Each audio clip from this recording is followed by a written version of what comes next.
So like, there's no need to be falsely overly grandiose about this. This song is about how hot it is when a guy flirts with you poetically. That's it. Cue the intro.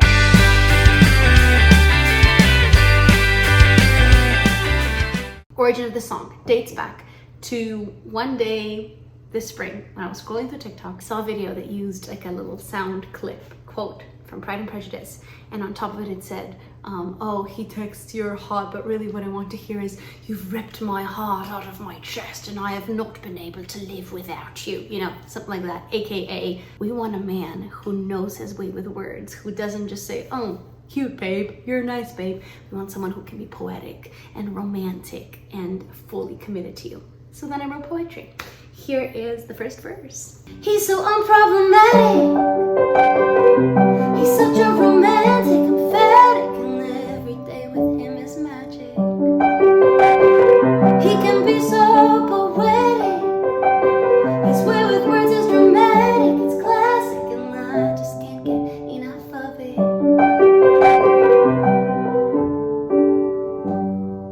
Am I just perpetually describing my dream boyfriend in these songs this year? I mean, yes.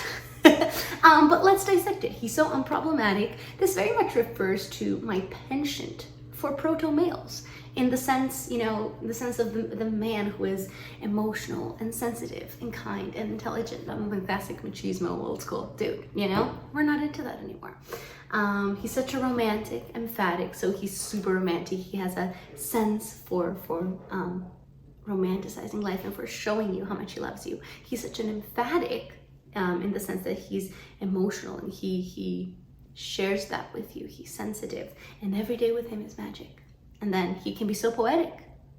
His way with words is dramatic, it's classic, and I just can't get enough of it. The idea of saying that his way with words is dramatic and classic implies that he has studied some literature, like he's familiar with literature, and this kind of goes back to Can't Blame a Girl for Trying, where I was like, oh, he's so intelligent. He can talk about space and art and science all in one conversation because he's educated.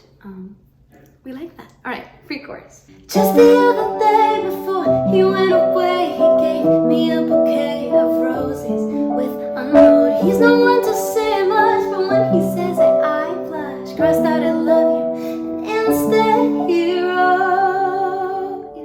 So storyline, he's about to leave, but before he does, he gives her a bouquet of roses. And you know how sometimes when you buy these flowers, they already have like a mini card, like a pre-written card already on it that has like some text written, because it's like they sell these bouquets for different occasions. And in this case, he bought one that said, I love you. But as I then describe in the lyrics, he crossed out, I love you. And instead he wrote. So he is so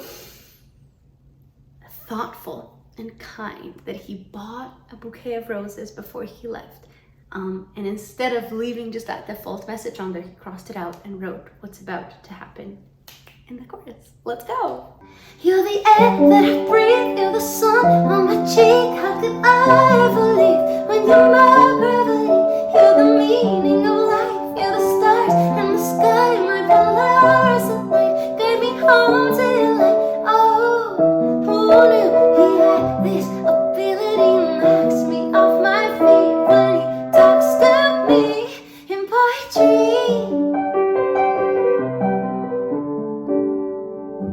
This was actually the very first part of poetry that I wrote, and it was one night when I was taking a shower, and this thing that I saw on TikTok, you know, this little overlay of how cute and romantic and sexy it is that a man knows how to be poetic, kept running through my head. And so it was a very long shower that night because I basically came up with all these lyrics and melodies.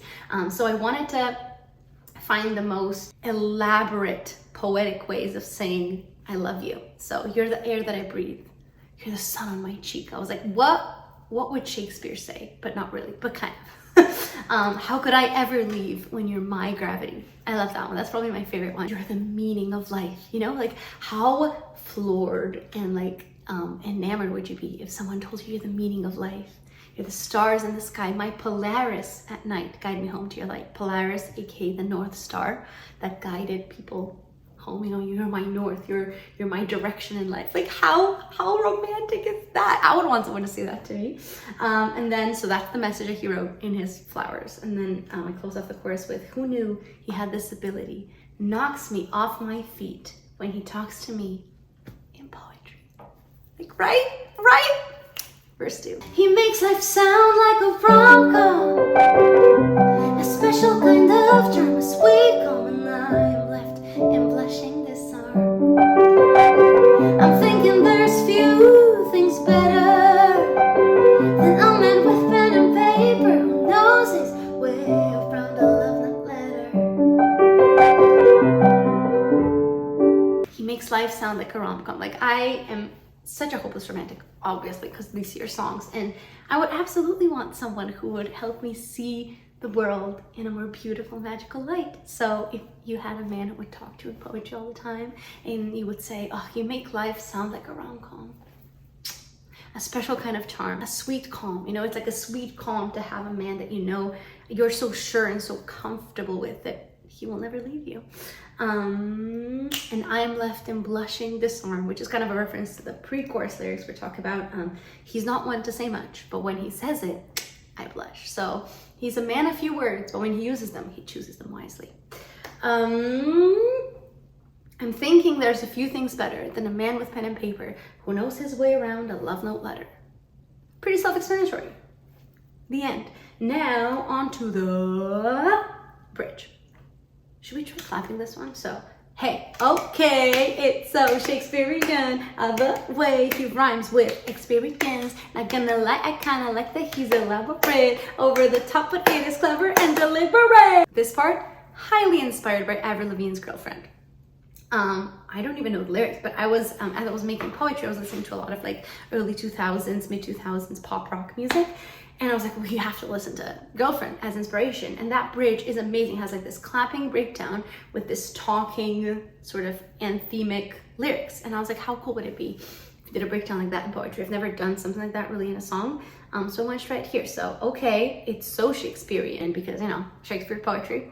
The way he rhymes with experience. Not gonna lie, I kind of like that he's elaborate. I enjoy this because it's over the top, but it's clever and deliberate. So he's not just like randomly throwing out these words and compliments at me. He's doing it very deliberately and very thoughtfully, which is just hot, right? That's what I'm telling you. Literally this entire song is just about how hot it is when a guy knows his way around words and does so deliberately and thoughtfully. Intelligence is hot. I don't know what to say. That's it. That's poetry. When I was writing it, that main guitar hook, that is now the main guitar hook, came up with it on the piano right here. So this one.